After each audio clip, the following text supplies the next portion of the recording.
Bonjour, bonsoir, frères et sœurs bien-aimés dans le Seigneur, partout où vous êtes dans le monde entier. Je vous salue au nom de Jésus-Christ de Nazareth, notre Seigneur et notre Roi.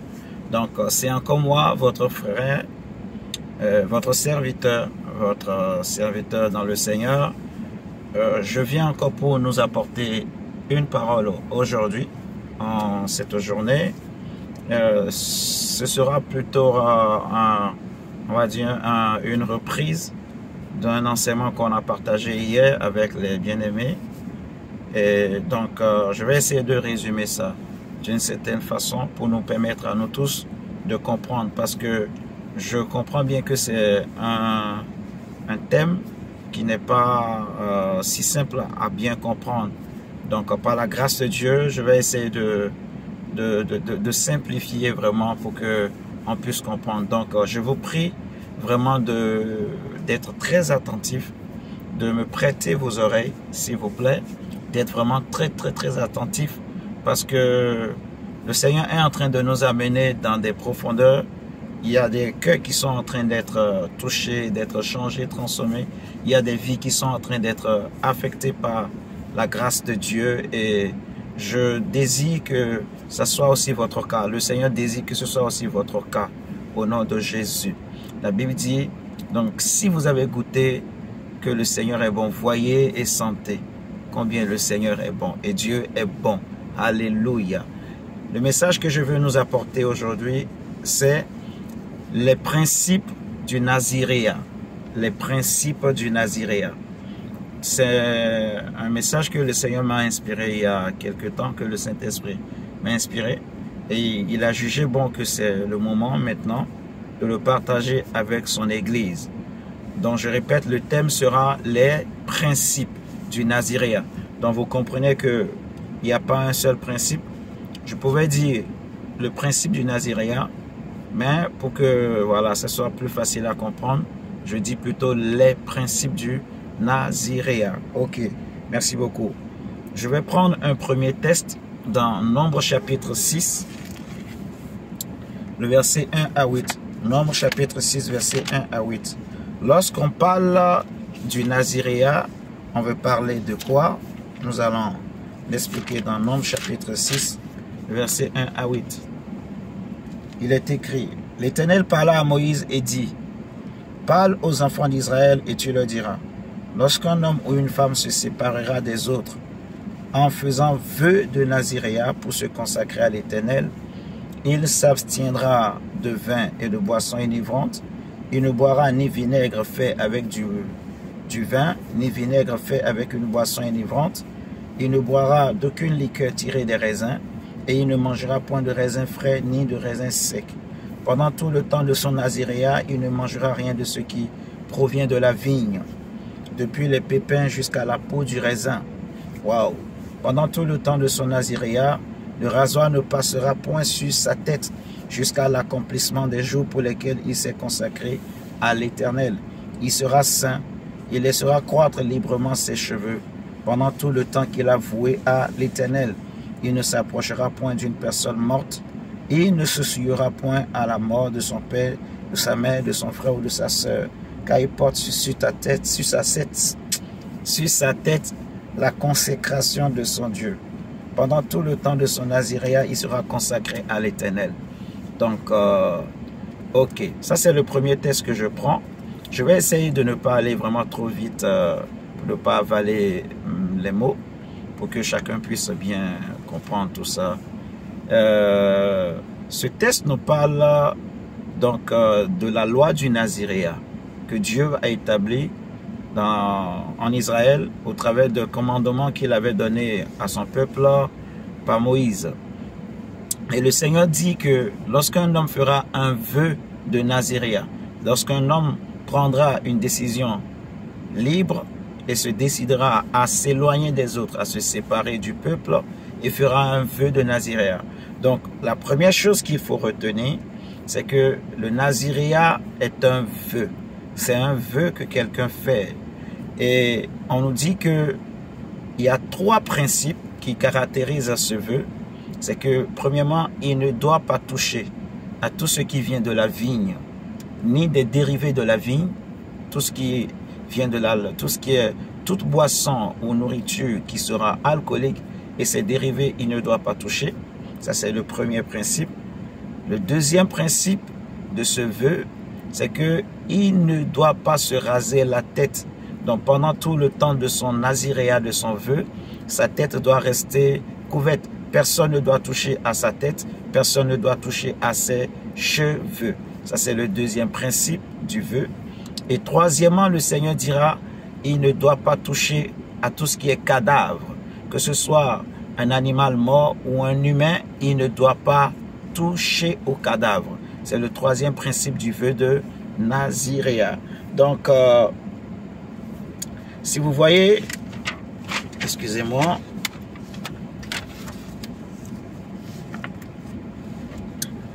si vous voyez bien avec moi dans Nombre chapitre 23, on va voir un premier exemple de peuple, mais que je vais dire qui est un peuple de naziréat.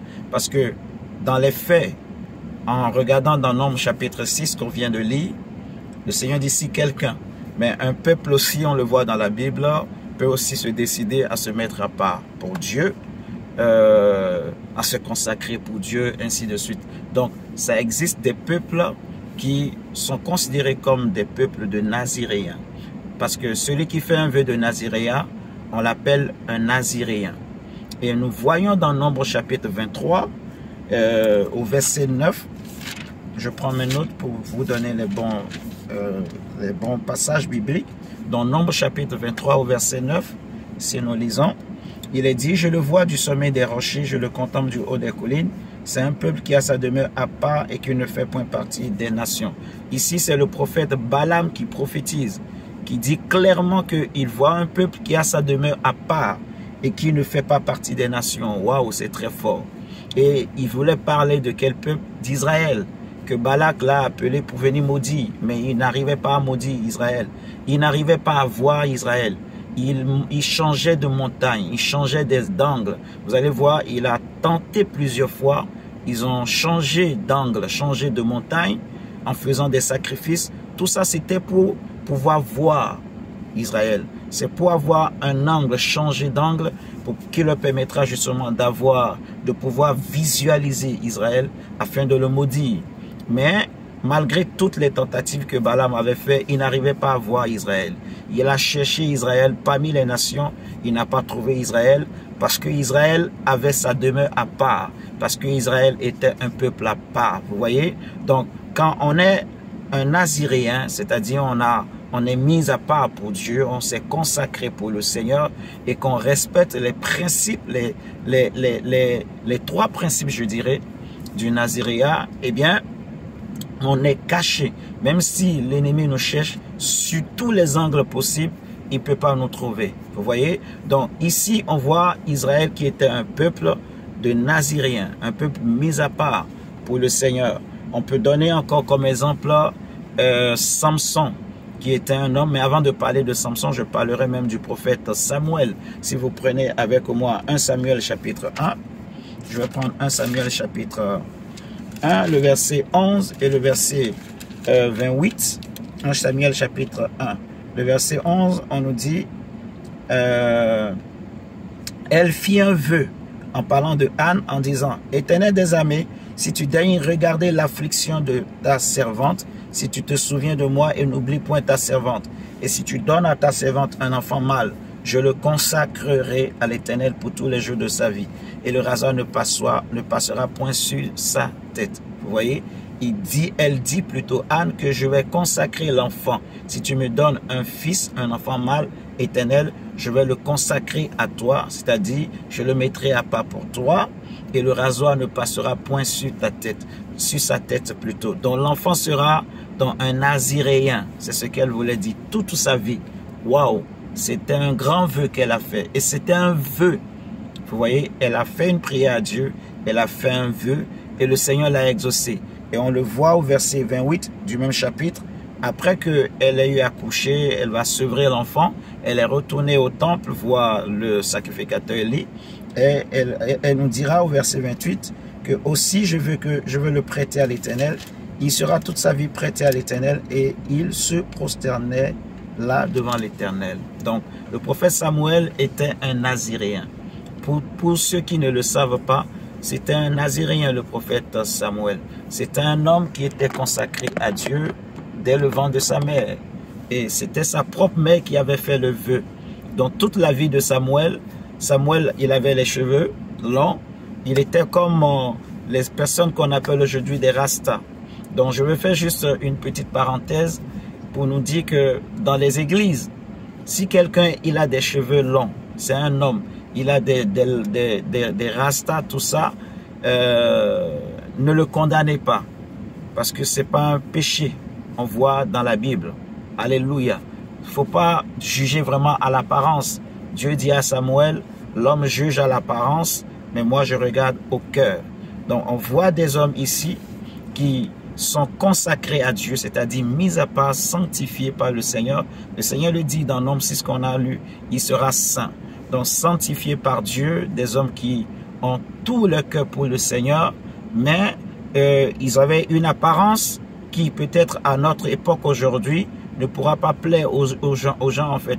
Une apparence qu'on pourrait catégoriser, on pourrait mettre dans une boîte, une apparence qui ne répondrait peut-être pas aux normes du christianisme, aux normes scripturaires du christianisme qu'on connaît aujourd'hui à notre époque. Ça c'est le deuxième. J'ai donné un deuxième exemple de Naziréen.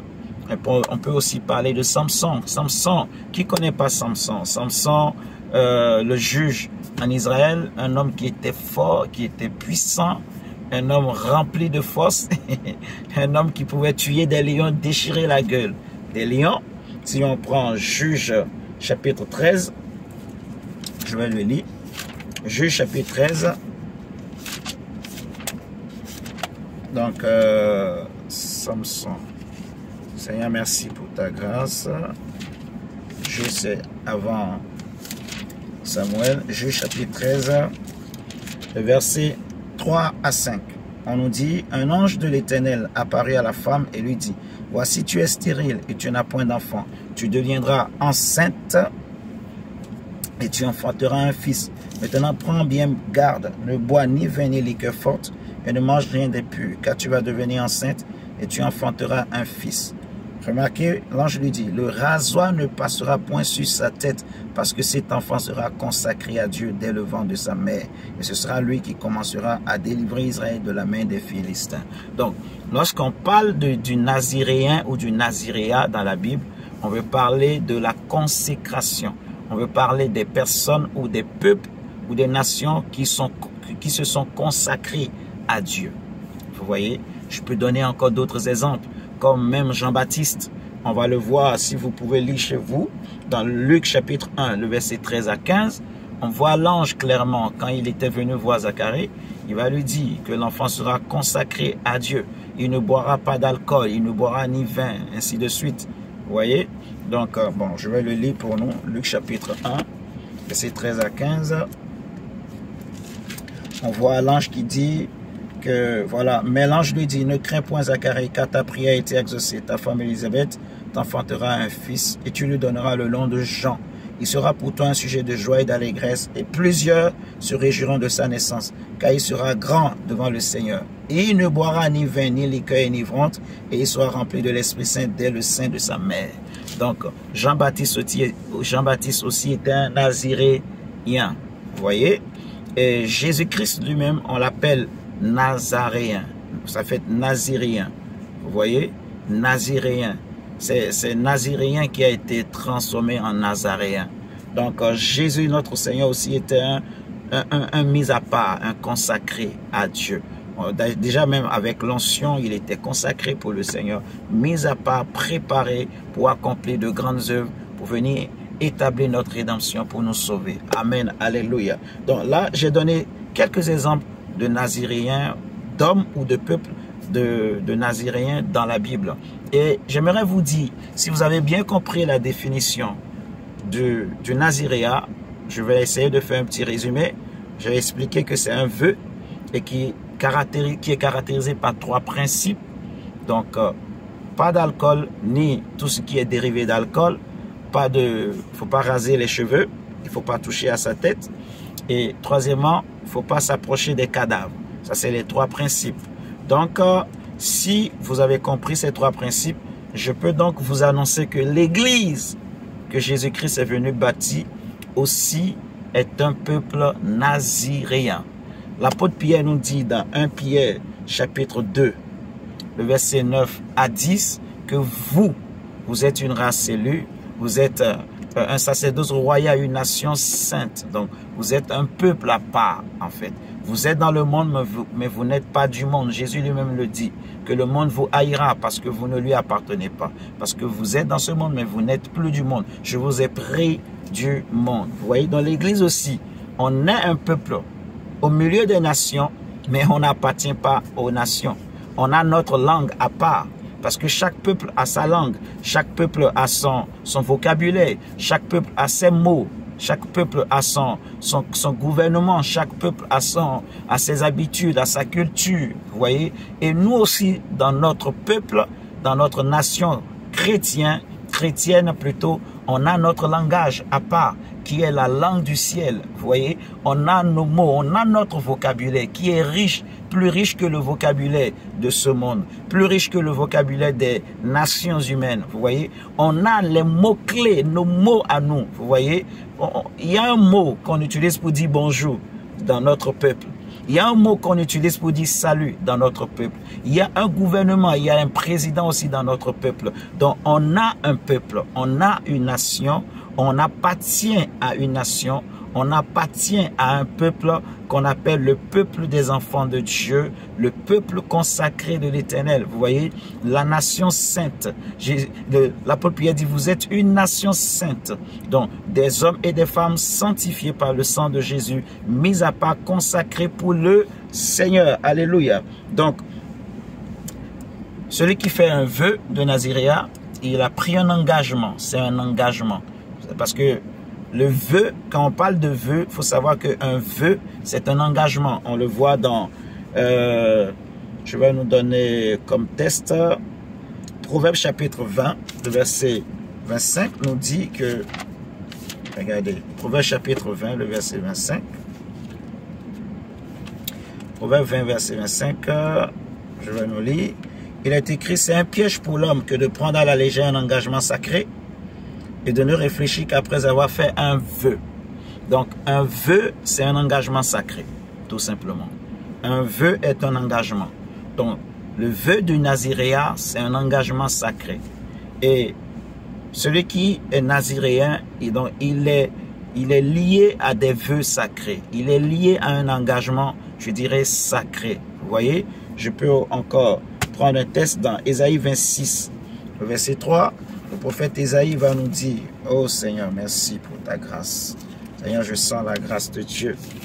Ésaïe 26, verset 3. Ésaïe 26, verset 3. Ésaïe 26, verset 3. Il est dit, à celui qui est ferme dans ses sentiments, tu assures la paix, parce qu'il se confie en toi. Vous voyez, Daniel 11, verset 32 nous dira que, dans la deuxième partie, mais que ceux du peuple qui connaîtront leur Dieu agiront avec fermeté. Le problème qui se pose ici, c'est que puisque le vœu de Naziréat est un engagement sacré, on a vu dans le Proverbe 20, verset 25, qu'il ne faut pas jouer, il ne faut pas prendre à la légère. Donc celui qui fait un vœu de Naziréat, il est tenu d'avoir une certaine fermeté, en fait, pour ne pas enfreindre les 3 principes du vœu du Naziréat. Parce que si vous lisez la suite de Nombres 6 comme j'ai donné, ou dans toute la loi de Moïse, vous allez voir, en fait, celui qui fait le vœu, si jamais il désobéit à l'un des engagements, en fait, c'est comme si tout le temps qu'il a passé est nul, est caduque, est zéro. Il est obligé de recommencer, de reprendre. Vous voyez? Et aujourd'hui, pour nous, chrétiens, le vœu de Naziréat ou être naziréen, c'est simplement la sanctification, en fait, la consécration. La Bible dit que le Seigneur connaît ceux qui lui appartiennent. Et quiconque prononce le nom du Seigneur, qui s'éloigne de l'iniquité. Vous voyez? Donc, le fondement de notre nation, de notre code constitutionnel, de notre constitution dans notre pays, c'est la sainteté. c'est la sainteté, c'est l'amour de Dieu. Vous voyez, la sanctification, la consécration en fait. Être naziréen pour nous aujourd'hui, c'est être consacré pour Dieu, être mis à part. Et le naziréen, c'est une personne ou un individu qui doit avoir un caractère d'engagé, un caractère ferme. C'est une personne qui doit agir avec fermeté, une personne qui ne doit pas se laisser faire, qui ne doit pas se laisser avoir. Pourquoi je dis cela? Parce que vous allez voir, lorsque Balaam a voulu maudire Israël, en cherchant plutôt par tous les angles possibles, et il n'a pas réussi. Il savait que Israël est un peuple sacré, consacré à Dieu. Il va donner un conseil à Balak, il va lui dire, donc si tu réussis à les faire tomber dans le péché, eh bien, tu pourras les atteindre. Leur Dieu ne pourra plus les protéger. Et c'est ce que Balak va faire. On voit dans Nombre chapitre 25 que après que les enfants d'Israël, Balak a tout fait pour les attaquer, il n'a pas réussi. Pour les maudire, il n'a pas réussi au travers de Balaam. Il va maintenant envoyer les filles moabites. Dans Nombre 25, les filles moabites sont venues, elles vont commencer par séduire les enfants d'Israël pour les amener à manger les viandes sacrifiées aux idoles, à manger, à participer aux cérémonies aux dieux païens. Et les enfants d'Israël, le peuple avait commencé par adorer Baal Péor, donc à adorer le dieu des Moabites, le dieu des Madianites. Et la colère de Dieu s'était enflammée. Donc ce n'était pas Balak qui a détruit Israël, donc c'était Dieu lui-même dans sa colère qui a commencé par frapper. Vous voyez, à cause du fait qu'Israël a désobéi. Israël s'est prostitué, en fait. Donc Israël, il a bu un vin autre. Il a bu le vin. Comme la Bible dit, il ne doit pas toucher au vin, ni aux dérivés. Mais Israël a bu le vin. Parce que la Bible nous dit dans Éphésiens 5 que le vin, c'est la débauche. Vous voyez, la Bible nous dit, ne vous enivrez pas de vin, c'est de la débauche. Dans Éphésiens 5, versets 18 à 21. Et cela représente quoi pour nous chrétiens? Cela représente la fausse adoration. Vous voyez, boire le vin de la débauche, de la prostitution, cela représente l'idolâtrie. Cela représente la fausse adoration. Dieu dit, ce peuple m'honore des lèvres, mais son cœur est éloigné de moi. La vraie adoration que Dieu agrée, c'est celle qui vient du cœur. Ce n'est pas les lèvres, c'est d'abord le cœur. C'est l'adoration qui vient du cœur. C'est le culte qui vient du cœur. C'est la consécration qui vient du cœur. La vraie crainte de Dieu, ce n'est pas celle qui est sur les lèvres, mais c'est celle qui vient du cœur de l'homme que Dieu agrée. Vous voyez, l'apôtre Paul va dire plutôt aux Corinthiens que les mauvaises compagnies corrompent les bonnes mœurs. Donc, pour nous chrétiens aujourd'hui, quelqu'un peut dire que moi, je ne pêche pas, je ne trompe pas ma femme, je ne vais pas en boîte de nuit, je ne vole pas, ainsi de suite. Mais la question qu'il faut se poser, c'est que avec qui tu traînes, avec qui tu marches, avec qui tu t'assois, c'est qui ton ami?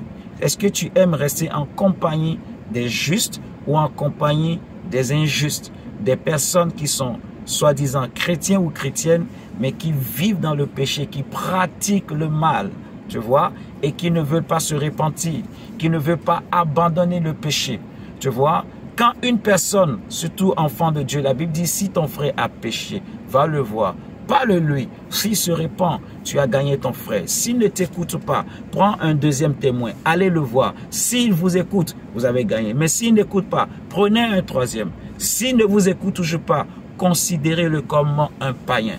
Alors quand un chrétien pêche, nous sommes nombreux dans le monde et vous connaissez, vous avez des connaissances, des personnes qui se disent chrétiens ou chrétiennes, enfants de Dieu, des chantres, des pasteurs, des docteurs, des évangélistes. Mais vous savez que ces personnes ont commis une faute. Vous êtes témoins. Il y en a qui ont volé l'argent de l'église. Il y en a qui sont tombés avec des sœurs. Il y en a qui, je ne sais pas, ont mangé, vous voyez, le cabri d'autrui, comme David avait fait. Vous voyez, mais vous êtes témoins de ces choses. Et le pire, c'est que beaucoup de chrétiens, malgré qu'ils savent ces choses, ils n'ont pas la force, vous voyez, de quitter ces assemblées. Ils n'ont pas la force d'abandonner. Et d'abord, avant de dire je vais quitter, je vais abandonner, c'est que les personnes qui ont commis ces erreurs-là ne veulent pas se repentir. Les personnes qui ont commis ces erreurs ne confessent pas, n'avouent pas, ne reconnaissent pas. Vous voyez, ne reconnaissent pas.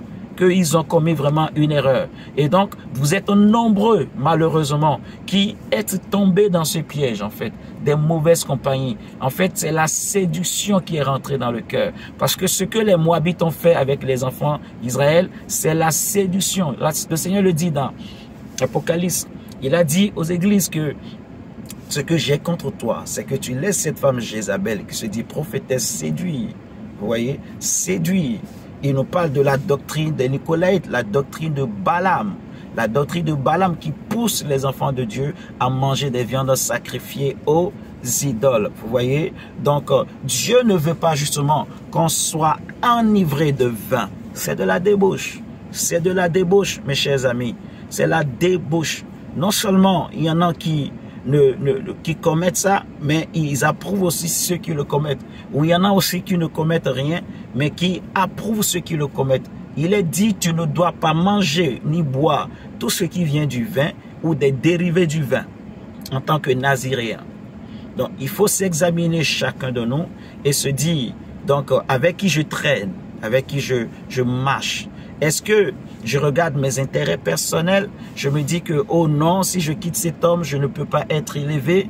Est-ce que je me dis que si je quitte cette femme, je ne peux pas être élevé? Si je ne marche plus avec cette personne, je ne peux pas être élevé. Vous voyez, il y a beaucoup de gens, malheureusement, aujourd'hui, qui ne regardent plus les intérêts de Christ, mais qui regardent leurs propres intérêts. Parce qu'ils savent qu'avec cet homme, je vais être connu, je serai grand. Ils savent qu'avec cet homme, je serai connu dans le monde. Ils savent qu'avec cet homme, voilà, je vais toujours avoir mon pain, mon petit pain à côté. Je serai reconnu, je serai bien, je suis bien. Ils savent qu'avec cet homme, je serai bien vu. Le pire encore, il y en a qui ont peur de ce que les gens vont dire. Il y en a qui ont peur de ce que les gens vont dire. Ils savent que ça, ce n'est plus bon ici. Mais ils ont peur de ce que les gens vont dire. Paul dit aux Galates, si je plaisais encore aux hommes, je ne serais pas serviteur de Christ. Vous voyez? Donc, le chien, un chien, en fait, qui retourne à ce qu'il a vomi. En fait, c'est la condition de beaucoup de chrétiens et chrétiennes, malheureusement, aujourd'hui. Indirectement, ils ont, eux qui avaient pris un engagement, quand on s'est converti, Seigneur, j'ai pris la décision, je vais me sanctifier. J'ai pris l'engagement ferme, un engagement sacré de respecter les principes du naziréat, de ne pas toucher au vin ni aux dérivés de vin, de ne pas justement me laisser quelqu'un couper mes cheveux ou toucher à ma tête. Je vais expliquer ces parties-là après. Ou de ne pas aussi toucher à un cadavre. Vous voyez? Mais malheureusement, beaucoup ont enfreint ces engagements, en fait, sans le savoir. Vous voyez? Et ce n'est que le commencement de la chute. Donc, vraiment, repentons-nous, revenons à Dieu, revenons à la vérité, revenons à la consécration, en fait. Vous voyez? Dans le milieu chrétien aujourd'hui, revenons à la consécration. Parce que Paul le dit bien, beaucoup ne connaissent pas Dieu. C'est triste de le dire, mais c'est la vérité. Vous voyez? Et lorsque on nous dit, là j'ai expliqué ce que ça représente un peu pour nous. Donc le premier principe qui parle de ne pas toucher ni au vin, ni aux dérivés du vin. Donc ça concerne l'adoration, ça concerne les mauvaises compagnies, en fait, les personnes avec qui on traîne, ainsi de suite. Parce que Paul le dit, hein, il le dit aux Corinthiens, si quelqu'un d'entre vous se dit frère, mais il commet telle chose, ce que je vous dis, c'est de ne pas à traîner avec des personnes comme ça, en fait. C'est triste, mais c'est la vérité. Vous voyez, le salut est individuel, le salut est précieux. La vie éternelle est précieuse. Vous voyez, Jésus nous a sauvés à un grand prix. Il ne faut pas mépriser vraiment le prix que le Seigneur a payé pour nous sauver, pour que nous soyons convertis. Vous savez, pour qu'une personne devienne chrétien ou chrétienne, donne son cœur à Jésus, ce n'est pas facile. Hein? Il ne faut pas croire que c'est facile ta conversion. Il ne faut pas croire que c'était facile. Non, ce n'est que la grâce de Dieu. C'est par la grâce que Dieu nous a touchés et que nous nous sommes convertis. Vous voyez? Et si nous sommes debout, ce n'est pas parce que nous sommes meilleurs. C'est aussi par la grâce de Dieu. Vous voyez? Donc la Bible dit, ne méprisez pas la grâce de Dieu. Ne rejetez pas. Vous voyez? Donc ça c'est par rapport au premier principe. Le deuxième principe qui parle des cheveux ou de la tête. En fait, le deuxième principe là du naziréat, ça nous parle de la tête, ça nous parle des cheveux ou de la tête en fait. Si vous voyez dans Apocalypse chapitre 1, le verset 14, on nous parle de Jésus, on nous parle de sa tête, on nous parle de ses cheveux. Et il y a une précision que la Bible donne ici qui est très intéressante plutôt pour nous dans la compréhension de ce message. On nous dit au verset 14 de Apocalypse 1 que sa tête et ses cheveux étaient blancs comme de la laine blanche, comme de la neige. Ses yeux étaient comme une flamme de feu. Vous voyez? Donc on nous parle des cheveux qui étaient blancs, comme la laine, comme de la neige blanche, et sa tête. Vous voyez? Donc la couleur blanche, les cheveux blancs, en fait, ça symbolise, en fait, c'est l'image où ça représente, je peux dire, en fait, un esprit fort, un esprit mature, un esprit sage. Vous voyez, dans la culture africaine et même biblique, on va le lire tout à l'heure, en fait, c'est une personne qui a les cheveux blancs, c'est l'image d'une personne qui est sage, qui a de l'expérience et qui peut conseiller les autres, qui peut conduire les autres, les aider à ne pas tomber dans certains pièges. Vous voyez, c'est l'image donc de la sagesse. C'est l'image donc d'un esprit sage. C'est l'image d'un cœur sage. Vous voyez, les cheveux blancs. Et la Bible nous dit dans Lévitique 19 au verset 32. Vous voyez, Lévitique 19 verset 32, le Seigneur dit, Lévitique chapitre 19 au verset 32, il nous est dit ceci. Tu te lèveras devant les cheveux blancs et tu honoreras la personne du vieillard. Tu craindras ton Dieu, je suis l'Éternel. Vous voyez, donc, la Bible nous dit, Dieu demandait au peuple d'Israël, devant les cheveux blancs, il faut se lever, il faut honorer en fait les personnes qui ont le cheveu blanc, qui ont les cheveux blancs. Donc, ce n'est pas les jeunes qui ont des cheveux blancs, on veut parler des personnes âgées. Vous voyez, le respect qu'il faut avoir aux personnes âgées, aux aînés. Vous voyez, c'est des personnes qui ont de l'expérience, c'est-à-dire leur esprit est censé être plus sage que les esprits des jeunes. Leur esprit est censé être plus mature, plus fort, plus costaud que celui des jeunes. Vous voyez, c'est ce que ça veut dire, les cheveux blancs. On le voit, je peux donner encore quel test. Si vous pouvez lire chez vous, Proverbe 16, verset 31, Proverbe 20, verset 29. Vous voyez, je répète, Proverbe 16, verset 31, Proverbe 20, verset 29, qui nous donne également donc des détails par rapport à l'importance des cheveux. Vous voyez, et Job chapitre 4, au verset 12 à 21, il nous est parlé en fait... écoutez, je vais le prendre, ça va être plus simple. Job, chapitre 4, du verset 12 à 21. Je ne vais pas lire tout le passage, mais vous pouvez le lire chez vous. Job, chapitre 4, verset 12 à 21. Moi, je vais lire simplement le verset, à partir du verset 16, verset 15 plutôt. Il dit... Un esprit passa près de moi et tous mes cheveux se hérissaient. Vous voyez, tous mes cheveux se hérissaient.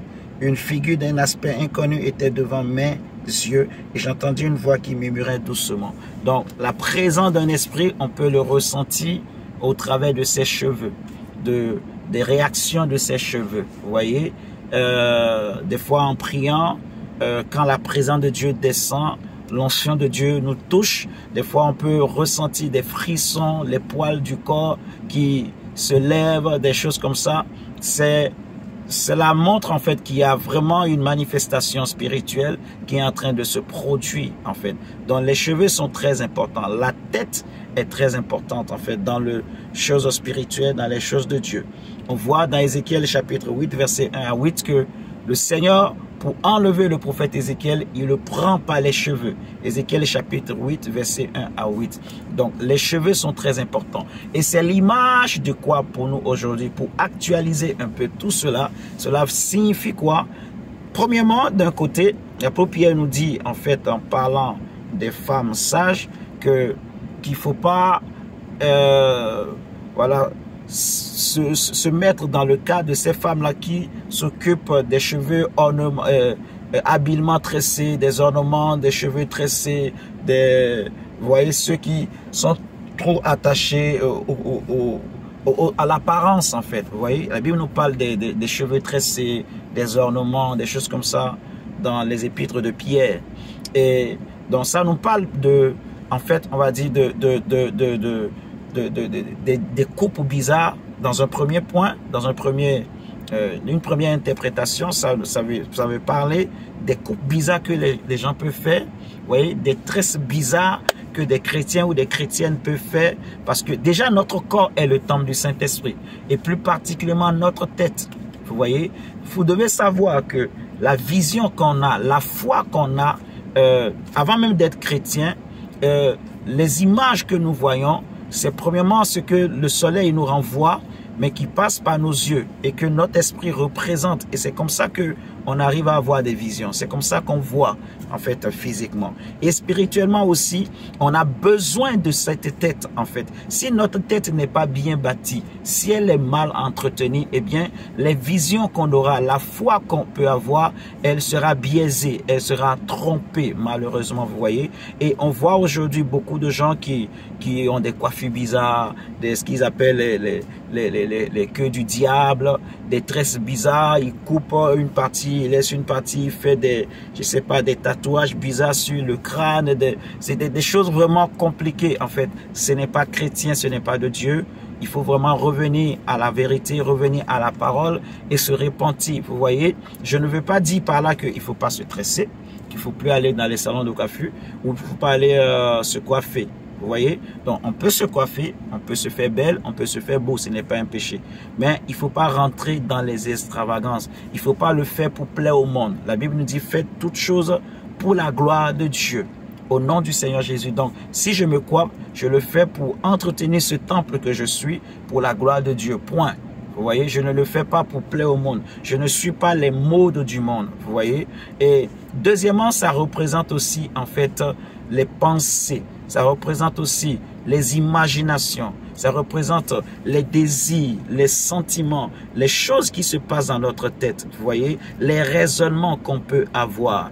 Et beaucoup, malheureusement, aujourd'hui, ont laissé leur esprit, ont laissé leurs pensées. Beaucoup ont laissé leurs imaginations influencées justement par des choses qui viennent du monde, des choses qui viennent de l'autre côté. Vous voyez, je ne peux pas prêter mes oreilles à n'importe quoi si je veux vraiment entendre Dieu, si je veux écouter Dieu. Mes chers amis, il y a une réalité spirituelle très puissante. C'est que je ne sais pas à quel âge vous vous êtes converti, mais vous imaginez que vous vous êtes converti à 40 ans et que ça fait peut-être 2 ans que vous êtes converti. Donc, pendant ces 40 années, qu'est-ce qui nourrissait votre esprit? Qu'est-ce qui nourrissait votre âme? De quoi votre imagination est faite? De quoi votre imagination a été construite? Sur base de quoi elle a été fondée? Vous voyez, c'est quoi les pensées qu'on vous a communiquées en fait? C'est quoi les images qui sont dans votre esprit que vous pensez comme étant la vérité et qui nourrissent votre foi, votre personnalité en fait? Vous voyez, pour ôter tout ça là, eh bien, il faut un gros travail. Et c'est le travail du Saint-Esprit par la parole de Dieu. Donc, vous voyez, tout ce temps qu'on a passé dans le monde, étant formaté par ce monde, étant formaté par le mensonge du diable, étant formaté par les traditions et les coutumes. Vous voyez, aujourd'hui, quand on vient dans le Seigneur, la Bible nous dit, soyez transformés par le renouvellement de l'intelligence, le renouvellement des pensées. Donc, je ne peux pas prêter mes oreilles à n'importe quoi, parce que la foi vient de ce qu'on entend. Ne laisse pas tes oreilles à n'importe qui. Tu vois, mon frère, ne laisse pas tes yeux à n'importe qui. Parce que tout ce qui entre par tes yeux, tout ce qui entre par tes oreilles, ça va rentrer et ça va aller créer une image dans ton cerveau. Ça va aller créer une image dans ton esprit. Tu vois, c'est ça qui va nourrir ta foi. C'est ça qui va nourrir tes visions. Beaucoup de chrétiens n'ont pas de vision. Beaucoup de chrétiens ne voient pas trop l'avenir. Ils ne voient pas un sens à leur vie. Beaucoup peut-être ont l'impression que la vie est bloquée. Beaucoup peut-être ne savent pas quoi faire. Beaucoup peut-être disent, moi, Dieu ne me parle pas. Mais en réalité, Dieu parle. C'est juste parce qu'on regarde dans le mauvais miroir. On regarde dans le mauvais rétroviseur. On ne regarde pas dans la bonne direction. On prête nos oreilles toujours aux choses qui ne nourrissent pas, malgré qu'on est en Christ, vous voyez. Donc, il ne faut pas laisser n'importe qui toucher tes cheveux, toucher ta tête. C'est ce que ça veut dire. Vous voyez, je ne veux pas dire qu'il ne faut pas refuser qu'on t'impose les mains. Donc, si tu ne veux pas que quelqu'un t'impose les mains, ce n'est pas aussi un péché. Vous voyez, tu es libre parce que ce n'est pas une obligation, l'imposition des mains. Vous voyez? Et maintenant, bien qu'il y a beaucoup de choses qu'on peut transmettre, le Seigneur, il y a beaucoup de choses. L'imposition des mains est biblique. Donc, ce n'est pas vraiment ça le but de l'enseignement, c'est biblique, mais ce n'est pas aussi un péché si quelqu'un ne veut pas. Par exemple, si tu ne sens pas un pasteur, tu ne veux pas qu'il t'impose les mains, voilà, c'est pas un problème. Vous voyez?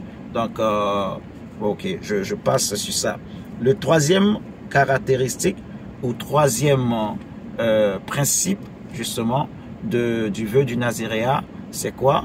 C'est ne pas toucher aux cadavres, aux choses qui sont mortes. Vous voyez? Ne pas toucher, ne pas s'approcher du cadavre. Le cadavre, c'est quoi? Le cadavre, c'est la mort. Le cadavre, c'est les ténèbres. Ne pas toucher.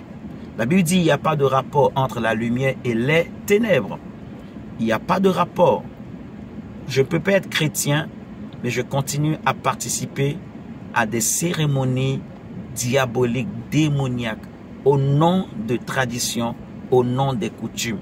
Parce que, soi-disant, mon père est chef coutumier. Soi-disant, parce que je suis un, je sais pas, berbère, je suis bamileke, je suis dans notre culture. Voilà, il faut que tous les hommes, chaque 5 ans, il faut qu'ils aillent au village. On doit les laver dans une grande bassine. Il y a des cérémonies bizarres. Ou dans une famille, par exemple, on dit on fait un grand cercle, on met des bougies autour et tout le monde doit sauter et rentrer dedans, des pratiques bizarres, que ce soit en Afrique, en Europe, en Asie, partout dans le monde. Il y a de ces pratiques, en réalité, ces pratiques qui ont une signification très spirituelle, mais qui sont diaboliques, démoniaques. On sait que c'est la mort qui est dedans. Donc, tu sais que c'est la mort, tu ne vas pas rentrer dedans au nom des traditions. Vous savez comment Samson est tombé? Samson n'est pas tombé tout de suite avec Delilah. Avant que Samson ne tombe avec Dalila, lui-même d'abord, il savait qu'il était un Naziréen. Mais étant sûr de lui, à cause de l'onction qu'il avait, à cause de la force qu'il animait, il va tuer un lion. La Bible dit qu'il ne faut pas toucher au cadavre. Mais qu'est-ce que Samson a fait? On voit Samson, quand il retourne pour aller voir sa future femme, la Bible nous dit qu'il a vu le cadavre du lion, il y avait un miel. Il a pris, il a mangé. Donc, il s'est approché du cadavre, il a touché au cadavre. Ce qui était interdit dans les principes. Donc, Samson n'était plus ferme. Parce que la Bible dit qu'à celui qui est ferme dans ses sentiments, dans Ésaïe 26, verset 3, Dieu assure la paix, la paix, la paix. À celui qui est ferme dans ses sentiments. Ésaïe 26, verset 3. Il faut de la fermeté quand on est un Naziréen. Vous voyez, il faut de la fermeté. Nous sommes dans un temps où on a besoin de fermeté, mon frère, ma soeur, aujourd'hui à notre époque, pour ne pas tomber justement. Vous voyez, faut jamais croire que tu es déjà arrivé. Faut jamais croire que tu es à l'abri. C'est quand tu es enfant de Dieu. Aujourd'hui, on a vu beaucoup de généraux de la Bible. Ça existe beaucoup de généraux de la Bible, c'est-à-dire des hommes que le Seigneur utilise puissamment dans le monde, mais qui sont tombés parce que ils ont cru qu'ils étaient déjà arrivés, ils ont cru qu'ils étaient à l'abri. Alors que Jézabel n'est pas loin, alors que l'ennemi n'était pas loin. L'ennemi les guettait. L'ennemi avait tout fait pour réussir à rentrer dans leur cœur pour que justement ils perdent leur fermeté. Ils perdent leur fermeté et puis c'est fini. En fait, dès que le chrétien il perd sa fermeté, c'est la légèreté qui va rentrer. Et quand la légèreté rentre dans le cœur de l'homme de Dieu, c'est fini. En fait, Quand la légèreté rentre, c'est fini. Le diable, il s'inquiète plus. Il sait que ce n'est plus une question de temps, sa chute. Ce n'est plus une question de temps. Ça peut prendre 15 ans, 20 ans. Mais la légèreté est déjà rentrée dans le cœur. Ma prière pour toi, mon frère, ma soeur, aujourd'hui, c'est que vraiment, s'il y a eu quelque part où la légèreté était rentrée, que le Seigneur enlève cela, que le Seigneur déracine toute semence de légèreté qui était rentrée dans le cœur et que le Seigneur restaure vraiment la fermeté, l'esprit de fermeté en toi, l'esprit de fermeté vraiment dans ton cœur, que Dieu te donne une âme qui sera ferme, un esprit qui sera ferme au nom de Jésus, qui ne cédera pas aucun parcelle, aucun espace au diable, aucun espace à la séduction, aucun espace au péché, au nom de Jésus-Christ de Nazareth. Vous savez, Dieu nous aime, mes chers amis. Vous voyez l'histoire de l'enfant prodige. C'est une histoire qui beaucoup m'enseigne. Son père avait tout. L'enfant avait tout. Il était bien. Tout le monde savait. C'était l'enfant bien-aimé de son père. Rien ne lui manquait. Mais lui-même s'élève un jour. Papa, donne-moi mon héritage. C'est fini. Donne-moi mon héritage. Le père a parlé. L'enfant dit non, je suis grand. J'ai grandi. Je veux être libre. Je veux être indépendant. Je suis arrivé. Donne-moi mon héritage. Quand le père a divisé, il lui a donné. La Bible nous dira, quand il prend son héritage, il va aller loin afin que personne ne puisse plus le contrôler, afin que personne ne puisse plus lui donner des conseils. Et on voit beaucoup de personnes aujourd'hui, malheureusement, mes chers amis, qui n'ont pas encore la maturité qu'il faut pour marcher avec le Seigneur seul. Il y en a beaucoup de chrétiens et chrétiennes comme ça dans le monde, en fait. Ce n'est pas facile, ce n'est pas un jeu. Marcher avec Jésus, il faut avoir une intimité avec Christ, avec la parole. Il faut avoir été marqué par le Seigneur, reçu vraiment une grâce spéciale, particulière de la part de Dieu pour y arriver. Il faut un enseignement de Dieu derrière. Vous voyez, mais malheureusement, beaucoup d'enfants de Dieu, que ce soit des hommes ou des femmes, ne sont pas encore arrivés à ce niveau. Et animés par le zèle, mais un zèle amer, croyant qu'ils étaient déjà arrivés, croyant qu'ils sont forts. Parce que quand l'ancien agit, la Bible dit la grâce est trompeuse. Les gens pensent qu'ils sont forts parce que tu conduis, parce que tu as acheté une voiture, parce que tu commences à coucher avec un homme, parce que tu as une copine, parce que tu as un copain, parce que tu chantes, parce que tu prêches. Les gens pensent qu'ils sont arrivés, alors que tu n'es pas arrivé, mon frère, ma soeur. Tu n'es pas encore arrivé. Répands-toi, reviens à la vérité, reviens à Jésus. Le Seigneur te tend la main. Dieu veut t'aider. Vous voyez, malheureusement, on voit beaucoup d'enfants prodiges comme ça, en fait. C'est l'enfant lui-même qui est parti. L'enfant n'était pas mature. Il a pensé que il suffit d'avoir l'argent et la vie est belle. C'est pas vrai, c'est pas vrai. L'argent ne fait pas tout. Bien que l'argent aide, mais l'argent ne fait pas tout. Les moyens ne font pas tout. Ce n'est pas parce que il suffit pas de savoir bien parler. Il suffit pas d'avoir des diplômes pour réussir dans la vie. C'est faux. Il faut avoir un esprit fort. Il faut être capable de certaines choses. Il faut avoir une sagesse. Il faut avoir une certaine expérience de la vie. Et ça, il faut accepter, en fait, que je n'ai pas encore ça. Parce que vous voyez l'enfant prodigue. Pourquoi il s'est éloigné de son père? Il pouvait bouffer son héritage en restant à côté de son père. S'il avait fait ça, le papa, au moins, allait lui dire, ah, mon fils, pourquoi tu traînes avec les prostituées? Parce que quand il a pris son argent, qu'est-ce qu'il était allé faire? Plutôt manger avec des prostituées. Il est allé faire la débauche. Vous voyez ce que le principe de Naziréa interdit. Donc, l'enfant prodige lui-même s'est éloigné, l'enfant prodige. Vous voyez? Et après, là-bas, comme il n'y avait personne pour le contrôler, il a bien fait sa vie. Il a pensé que la vie, c'est manger et boire, dormir, voilà, rigoler, faire la fête, sauter, chanter. Il a cru, et il y a beaucoup de chrétiens et chrétiennes comme ça, qui pensent que la vie chrétienne, c'est d'être des stars dans le monde. Non, ce n'est pas parce que nous prêchons sur Internet que c'est ça le ministère. Non, C'est juste un moyen que Dieu nous a donné, qu'on utilise pour toucher le plus maximum de personnes. Vous voyez? Donc, prêcher sur Internet, ce n'est pas ça le ministère. Ce n'est pas ça l'appel. Et beaucoup sont tombés dans ce piège, malheureusement. Beaucoup pensent que devenir populaire, créer des sites Internet, chaîne YouTube, machin, beaucoup tombent dans ces choses-là, alors que tu n'as pas encore l'expérience qu'il faut, la maturité qu'il faut, en fait. Beaucoup pensent que avoir la capacité, avoir le talent est suffisant. Non. Il faut la sagesse. Il faut l'instruction. Il faut qu'on te communique la force. Il faut qu'on te dise, ceci fait, ceci ne fait pas. Attention, attention, on ne fait pas ça, on ne fait pas ci. Il faut qu'on te l'enseigne. Vous voyez ce que je dis? Et c'est comme ça que l'enfant prodige est tombé. Gloire à Dieu, lui-même, il va se ressaisir. Il va dire, chez mon père, il y a des serviteurs qui sont bien, ainsi de suite. Et il est revenu. Et ce message, c'est pour fortifier l'esprit d'une personne. C'est pour dire à quelqu'un que la vie chrétienne, c'est une vie de principe. La sanctification n'est pas une négociation. La sanctification n'est pas, je sais pas moi, de l'eau qu'on verse sur le dos d'un canard. Non, c'est vraiment le principe, la base de la vie chrétienne. La consécration, c'est la base de la vie chrétienne. Nous sommes des Naziréens et nous sommes consacrés à Dieu pour toute notre vie. Nous sommes devenus des esclaves de Jésus. Nous sommes devenus l'épouse de Jésus. Et quand les gens se marient, quand ils vont à la mairie, ils se font des vœux. Nous avons fait des vœux avec Jésus. N'oublie pas le vœu que tu as fait à Christ, mon frère, ma soeur. N'oublie pas que tu as fait un vœu à Dieu. Toi qui es chrétien et chrétienne, qui vis dans le péché, qui vit dans le mal, n'oublie pas que tu as fait un vœu à Dieu. Peut-être que toi-même, tu n'étais pas conscient que tu as fait un vœu à Dieu. Beaucoup de fois, nous jouons avec les vœux, frères et sœurs.